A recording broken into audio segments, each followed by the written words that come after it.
Et comme chaque mardi, nous parlons à présent politique avec vous, Wilfried. Bonsoir. Ce soir, il est question du MoDem. Bonsoir Florane, bonsoir à vos invités également. On y reviendra sur cette question des dotations, effectivement, dans le journal de demain, parce que ça inquiète beaucoup les communes. On l'a vu, le maire de Saint-Cyr-l'École s'en amuse un petit peu, mais ça reste un sujet de préoccupation sérieux. Là, on va parler du MoDem, des régionales à présent. Le MoDem qui vit un drôle de mois de septembre. La formation de François Bayrou est-elle en campagne ou non pour ces régionales en Ile-de-France?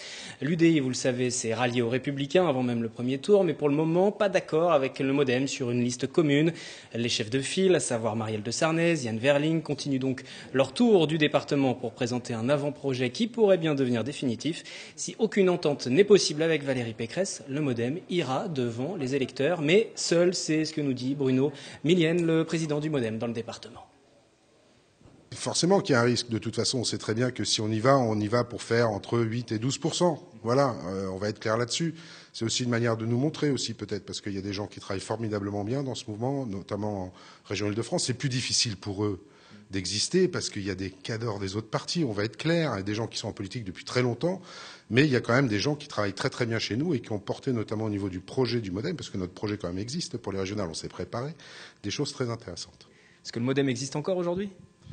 Écoutez, on existe encore. La preuve, c'est qu'on est dans les discussions. Si on n'était pas dans les discussions, on pourrait dire, ça y est, on est mort, on n'existe plus.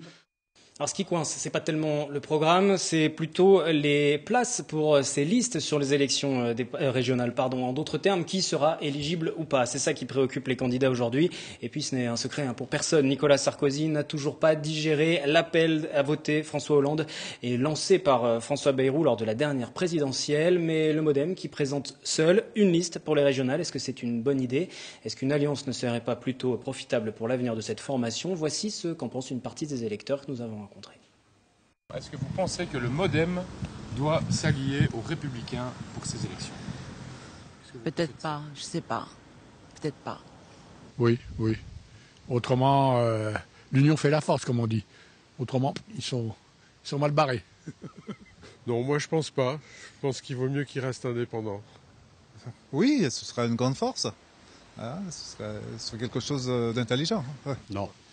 Parce que je vois que les Républicains, il y a un rejet total, enfin, une bonne partie, il y a un rejet pour l'immigration et le MoDem est plus modéré là-dessus. Et je suis plus d'accord avec eux. Ah bah oui, parce que je pense que le MoDem est plus à droite qu'à gauche. Un dernier bruit de couloir concernant ces régionales. Il se dit que si l'accord n'arrivait pas à se faire avec les Républicains, donc le MoDem irait seul et ce serait François Bayrou qui pourrait s'impliquer personnellement en Ile-de-France. Mais quoi qu'il en soit, le MoDem continue ses rencontres dans les Yvelines. Le MoDem Yvelines qui propose par exemple le 17 septembre un petit déjeuner sur le thème du régime social des indépendants. Le RSI, c'est ce système qui gère la protection sociale obligatoire de plus de 5,5 millions de chefs d'entreprise et de leurs ayants droit. Le rendez-vous va se passer à Poissy. Écoutez une nouvelle fois Bruno Millienne. On va encore rencontrer des entrepreneurs pour parler du RSI, ça tombe bien, puisqu'il y a un député PS qui rend son rapport là le 15 septembre, il me semble. Donc 2 jours après, nous, on aura analysé ses conclusions et on aura amené quelques précisions sur ce qu'on pense du RSI. Ça se fera en présence du président du RSI d'Île-de-France Ouest. Donc quand même, il vient pour prendre des coups, entre guillemets. On ne veut pas qu'il prenne de coups, mais on veut surtout qu'il y ait un dialogue qui s'instaure entre les entrepreneurs et les gens du RSI pour qu'on voit si on peut se sortir de cette espèce de magma incompréhensible par beaucoup, alors que peut-être il y a des raisons pour lesquelles c'est tendu et qu'il faut essayer de les résoudre.